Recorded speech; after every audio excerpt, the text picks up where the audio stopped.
Hello बच्चे, आप सभी कैसे हैं। आशा करती हूँ कि आप लोग अच्छे ही होंगे। चलिए हम लोग आगे आज पढ़ेंगे व्याकरण और व्याकरण के कितने अंग हैं उसके बारे में। चलिए हम लोग जानते हैं पहले कि व्याकरण शब्द है क्या और कैसे बना है। ठीक है, तो हमारा व्याकरण शब्द जो है व्याकरण से बना है। व्याकरण से बना है। व्याकरण शब्द का क्या अर्थ होता है? तो व्याकरण शब्द का अर्थ होता है किसी भी चीज को भली भांति समझना। व्याकरण शब्द व्याकरण से बना है। व्याकरण शब्द का अर्थ होता है किसी भी चीज को भली भांति समझना। किसी भी भाषा के स्वरूप यानी वर्ण, शब्द एवं वाक्य को, किसी भी भाषा के स्वरूप, वर्ण, शब्द एवं वाक्य को स्पष्ट रूप से समझने के लिए व्याकरण का क्या है? ज्ञान होना आवश्यक है। किसी भी भाषा को हमें समझने के लिए क्या है? वर्ण, शब्द एवं वाक्य को स्पष्ट रूप से समझना आवश्यक है और इनका ज्ञान होना भी आवश्यक है। ठीक है, व्याकरण ही भाषा का मानक रूप निर्धारित करता है। व्याकरण ही क्या करता है? भाषा का मानक रूप निर्धारित करता है। इस प्रकार भाषा, व्याकरण साहित्य, शिक्षा, संस्कृति, रोजगार, संचार माध्यम, व्यापार, अर्थशास्त्र, इतिहास, दर्शन आदि सभी क्षेत्रों में होता है। ठीक है, देखिए फिर से हम लोग एक बार देखते हैं कि व्याकरण शब्द किससे बना है। व्याकरण शब्द व्याकरण से बना। व्याकरण शब्द का अर्थ होता है भली भांति समझना। ठीक है, भाषा के किसी भी स्वरूप या रूप को समझने के लिए हमें वर्ण, शब्द एवं वाक्य को स्पष्ट रूप से समझ, इसी से वर्ण, शब्द और वाक्य से ही बनता है। इसके लिए हमें व्याकरण का ज्ञान होना क्या है? आवश्यक है। व्याकरण ही भाषा का क्या करता है? मानक रूप या परिनिष्ठ रूप क्या करता है? निर्धारित करता है। इस प्रकार भाषा, व्याकरण, व्यवहार, साहित्य, शिक्षा, संस्कृति, रोजगार, संचार माध्यम, व्यापार, अर्थशास्त्र, इतिहास, मतलब सभी क्षेत्रों में भाषा का उपयोग है। बिना भाषा के कोई भी चीज संभव नहीं है। व्याकरण को 3 भागों में हम बांटते हैं। व्याकरण के 3 विभाग होते हैं: वर्ण विचार, शब्द विचार और वाक्य विचार। वर्ण से शब्द, शब्द से वर्ण से क्या बनते हैं? शब्द। शब्द से जैसे 2 वर्ण को और 2 वर्ण मिला के शब्द। शब्द से मिला के वाक्य, जैसे कल कर नदियां बहती हैं, तो क्या हो गया आपका? वाक्य। तो वर्ण से शब्द, शब्द से वाक्य, इन्हीं से व्याकरण का निर्माण हुआ है। चलिए आगे देखते हैं। अब हम पढ़ते हैं, हम जो व्याकरण के ये 3 अंग थे, इसमें पहला क्या? वर्ण विचार। तो हम वर्ण विचार के बारे में पढ़ते हैं। जैसे कि हम लोग कोई भी बात कहने के लिए या कि कोई भी चीज़ कहने के लिए क्या करते हैं? शब्दों का सहारा लेते हैं। मान लीजिए हम अपनी बात किसी को कहना या चाहे लिख कर कहे, चाहे किसी भी, तो उसके लिए क्या होता है? हमें शब्द का सहारा लेना पड़ता है। और शब्द का निर्माण कई ध्वनियों से मिलकर होता है। ठीक है, शब्द का निर्माण कैसे होता है? तो हमारे शब्द का निर्माण जो है कई ध्वनियों से मिलकर होता है। और हर शब्द की क्या होती है? अपनी ध्वनियाँ निकलती हैं। ठीक है, शब्द का निर्माण कई ध्वनियों से मिलकर होता है और शब्द की अपनी ध्वनियाँ निकलती हैं। हम सभी और लोग जानते हैं कि भाषा की सबसे छोटी इकाई क्या है? तो भाषा की सबसे छोटी इकाई क्या है? ध्वनि है। भाषा की सबसे छोटी इकाई क्या हो? ध्वनि है। व्याकरण की भाषा में यह ध्वनि वर्ण कहलाती है। व्याकरण की भाषा में ये ध्वनियाँ क्या कहलाती है? तो व्याकरण की भाषा में यह ध्वनियाँ जो है वर्ण कहलाती है। वर्ण का मेल ही भाषा के मौखिक एवं लिखित रूप का निर्धारण करता है। क्या है? भाषा का वर्ण का मेल ही भाषा के मौखिक व लिखित रूप का आधार है। भाषा को लिखने के लिए हर ध्वनि का क्या होता है? एक चिन्ह होता है। ठीक है, फिर से हम लोग देखते हैं शब्द का निर्माण कैसे होता है? सभी ध्वनियों से मिलकर होता है। हर शब्द की क्या, हर शब्द से ध्वनियाँ निकलती है। भाषा की सबसे छोटी इकाई क्या होता है? हम सभी जानते हैं भाषा की सबसे छोटी इकाई ध्वनि है। व्याकरण की भाषा में भाषा की सबसे छोटी इकाई ध्वनि है। व्याकरण की भाषा में हम ध्वनि को क्या करते हैं? तो व्याकरण की भाषा में हम ध्वनि को वर्ण कर, ध्वनियाँ वर्ण कहलाती है। व्याकरण की भाषा में ये जो ध्वनियाँ ये क्या करती है? वर्ण। वर्ण का मेल क्या है? वर्ण का मेल ही भाषा के मौखिक एवं लिखित रूप का क्या करता है? निर्धारण करता है। भाषा को लिखने के लिए हर ध्वनि का क्या होता है? एक चिन्ह होता है। ठीक है, भाषा को निर्धारित, भाषा को लिखने के लिए हर ध्वनिया के क्या होता है? एक चिन्ह होता है ना। चलिए आगे हम लोग देखते हैं कि वर्ण वह ध्वनि है जिसके खंड या टुकड़े नहीं किए जाते। वर्ण क्या है? वर्ण वह ध्वनि है जिसके खंड या टुकड़े नहीं किए जा सकते हैं। वह अगला हमारा वर्णमाला किसे कहते हैं, ठीक है।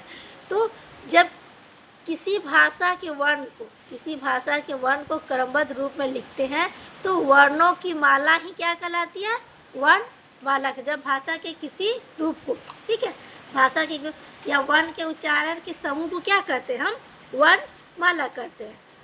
जब किसी भाषा के वर्ण को क्रमबद्ध रूप में लिखते हैं तब वह वर्ण की माला अर्थात वर्णमाला कहलाती है, या वर्णों के उच्चारण के समूह को क्या कहते हैं, वर्णमाला कहते हैं, ठीक है। चलिए हम आगे देखते हैं। हिंदी वर्णमाला में कुल 52 वर्ण होते हैं जो इस प्रकार है, ठीक है।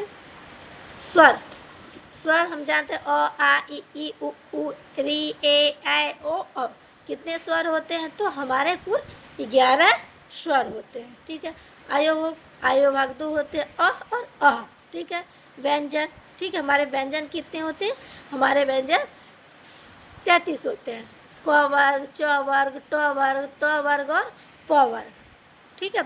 इस प्रकार हम लोग देखते हैं कि हमारे स्वर की संख्या 11 है। आयोग वाहक 2 होते हैं, व्यंजन हमारे 33 होते हैं, संयुक्त व्यंजन छत्र ज्ञ 4 होते हैं, अतिरिक्त वर्ण जो बाद में जोड़ेंगे ड और ढ होते हैं, ठीक है। एक बार वर्णमाला जब किसी वर्णों के समूह को क्रमबद्ध रूप में लिखा जाता है तो वर्णों की माला को हम वर्णमाला कहते हैं, या वर्णों के व्यवस्थित समूह को हम क्या कहते हैं, वर्णों के व्यवस्थित समूह को हम वर्णमाला कहते हैं। हिंदी में कुल 52 वर्ण है, उसमें 11 क्या है, हमारे 11 स्वर है। अ आ ई उ री ए ऐ ओ औ, ठीक है। आयोग भाग 2 हो गए। व्यंजन हमारे क ख ग ड़ च छ झ ञ ट ठ ढ न, ये 2 बाद में जुड़े त थ ध न प फ भ म, ठीक है। इस तरफ क्या हो गए, ये 33 व्यंजन हो गए। हमारा संयुक्त व्यंजन क्या है, छत्र ज्ञ, ये 4 होते हैं, अतिरिक्त व्यंजन 2 होते हैं, ठीक है। चलिए आगे देखते हैं कि वर्णों के भेद, ठीक है। उच्चारण और प्रयोग के आधार पर हिंदी के वर्णों को कितने भागों में बांटा गया, तो उच्चारण और प्रयोग के आधार पर वर्णों को 2 भागों में बांटा गया है। उच्चारण और प्रयोग के आधार पर हिंदी वर्णमाला के वर्णों को 2 भागों में बांटा गया है। पहला होता है स्वर, दूसरा होता है व्यंजन, ठीक है। वर्ण के 2 ही भेद होते हैं, स्वर और व्यंजन। चलिए आगे देखते हैं। अब देखते हैं स्वर किसे कहते हैं, हम जो है स्वर किसे कहते हैं, तो स्वर जिन वर्णों का उच्चारण अध्वनि की सहायता के बिना होता है, मतलब वर्णों का उच्चारण बिना ध्वनियों की सहायता के बिना होता है, तो उसे हम क्या कहते हैं, स्वर कहते हैं। जिसके उच्चारण में क्या होता है, जिनका उच्चारण स्वतंत्र रूप से होता है, जिनका उच्चारण क्या होता है, जिन वर्णों का उच्चारण अध्वनि की सहायता के बिना नहीं होता, किसी की सहायता नहीं, तो वह स्वतंत्र रूप से होता है। जिन वर्णों का उच्चारण स्वतंत्र रूप से होता है उसे हम स्वर कहते हैं। इसके उच्चारण में वायु जो है क्या है, बिना किसी रुकावट के मुंह से बाहर निकलती है, ठीक है। जिन वर्णों का उच्चारण अध्वनि की सहायता से नहीं होता है, स्वतंत्र रूप से होता है, जिनके उच्चारण में वायु बिना किसी रुकावट के क्या होता है, मुंह से बाहर निकलती है, उसे हम क्या कहते हैं, स्वर कहते हैं। हिंदी वर्णमाला में कितने स्वर हैं, तो हिंदी वर्णमाला में हमारे 11 स्वर हैं। अ आ ई उ री ए ऐ ओ और औ, ठीक है। स्वर के भेद आते हैं, तो स्वर उच्चारण में लगने वाले समय के आधार पर स्वर के कितने भेद होते हैं, तो उच्चारण में लगने वाले समय के आधार पर स्वर के 3 भेद होते हैं। उच्चारण में लगने वाले समय के आधार पर स्वर के कितने भेद होते हैं, तो 3 भेद होते हैं, हास स्वर, दीर्घ स्वर और लुप्त स्वर, ठीक है। स्वर के भेद उच्चारण में लगने वाले समय के आधार पर स्वर के 3 भेद होते हैं, हास स्वर, दीर्घ स्वर और लुप्त स्वर, ठीक है। हास स्वर जिन स्वरों के उच्चारण में बहुत कम समय लगता है, जिन स्वरों के उच्चारण में क्या होता है, बहुत कम समय लगता है, उसे हम हास स्वर कहते हैं, मतलब छोटा। तो अ ई उ री, ये क्या है, हास स्वर, जिनके उच्चारण में क्या होता है, जैसे हम लोग बोलते हैं अ ई उ री, तो थोड़ा थोड़ा समय लग रहा है, ये क्या हो गया, हास स्वर। दीर्घ स्वर जिनके उच्चारण में हास स्वर से लगभग दुगुना समय लगता है, जिनके उच्चारण में हास स्वर से क्या होता है, ज्यादा या दुगुना समय लगते हैं, उसे हम क्या कहते हैं, दीर्घ स्वर कहते हैं। ठीक है, इस संख्या में 7 होते हैं, आ, बड़ी ई, बड़ा ऊ, ए, ऐ, ओ और औ। ठीक है, ये 7 होते हैं। और हाथ स्वर कितने होते हैं, 4 होते हैं। तो जिन स्वरों के उच्चारण में बहुत कम समय लगता है उसे हम हाथ स्वर कहते हैं। जिन स्वरों के उच्चारण में हाथ स्वर से लगभग दुगुना या ज्यादा समय लगता है उसे हम क्या कहते हैं, तो हम उसे दीर्घ स्वर कहते हैं। ठीक है, और ये आपका जो है हाथ स्वर की संख्या कितनी, हाथ स्वर की संख्या हमारी 4 होती है और दीर्घ स्वर की संख्या कितनी होती है, 7।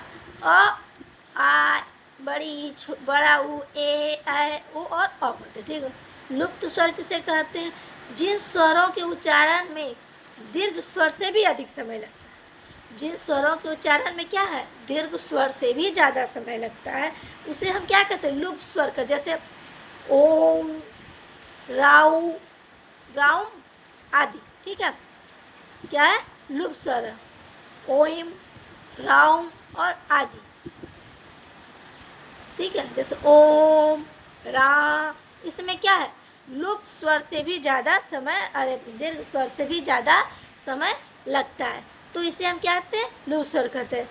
ठीक है, इसका प्रयोग दूर से पुकारते समय किया जाता है। ठीक है, अब ये लुप्त स्वर जो है हमारे धीरे धीरे क्या हो गए, इनका प्रयोग जब धीरे धीरे बिल्कुल बंद हो गया है और केवल अब संस्कृत में लुप्त स्वर क्या होते हैं, प्रयोग होते हैं। इस प्रकार हम लोगों ने देखा कि स्वर किसे कहते हैं, स्वर क्या उच्चारण किसी बिना ध्वनि की सहायता के होता है या स्वतंत्र रूप से किया जाता है, उन्हें स्वर कहते हैं। जिनके उच्चारण में वायु बिना किसी रुकावट के मुख से बाहर निकल जाती है।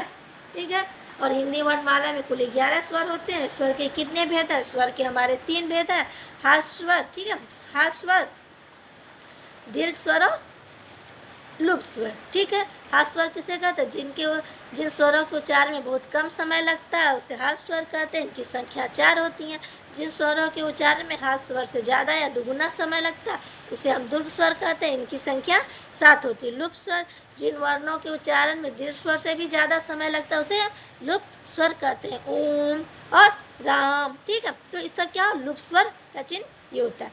इनका प्रयोग प्राय दूर से पुकारते समय किया जाता है। हिंदी में लुप्त स्वर धीरे धीरे खत्म, बिल्कुल ही बंद हो जाए, बस इसका प्रयोग कहाँ होता है, संस्कृत में होता है। चलिए आगे हम पढ़ते हैं स्वर की मात्रा। जब स्वर को व्यंजन के साथ मिलाकर लिखा जाता है, जब स्वर को व्यंजन के साथ मिलाकर लिखा जाता है तो क्या, जब स्वर को व्यंजन के साथ मिलाकर लिखा जाता है तब ये अपना मूल रूप में प्रयोग नहीं होते। जब स्वर को व्यंजन के साथ मिलाकर लिखा जाता है तो ये अपने मूल रूप में प्रयोग नहीं होता है। इनका स्वरूप क्या है, इनका स्वरूप क्या है, बदल जाता है। ठीक है, इनका स्वरूप क्या है, बदल जाता है। ठीक, तो व्यंजन के साथ इनका चिन्ह का प्रयोग किया जाता है। व्यंजन के साथ इनके चिन्हों का क्या किया जाता है, प्रयोग किया जाता है। स्वर के ये चिन्ह मात्राएं कहलाते हैं। ठीक है, अ को छोड़कर से सभी स्वर की मात्राएं होती है। जब स्वर को व्यंजन के साथ मिलाकर लिखा जाता है तो अपने मूल रूप में प्रयोग नहीं होते। इनका स्वरूप क्या है, बदल जाता है। ठीक है, व्यंजन के साथ इनके चिन्ह का प्रयोग किया जाता है। स्वर के ये चिन्ह क्या कहलाते, स्वर के ये चिन्ह मात्राएं कहलाते। अ को छोड़कर सभी स्वर की मात्राएं, जैसे अ तो क, इसकी कोई मात्रा नहीं, आ तो काल। ठीक है, ई छोटी तो छोटी की मात्रा किला, बड़ी तो बड़ी की मात्रा की, ऊ तो छोटू।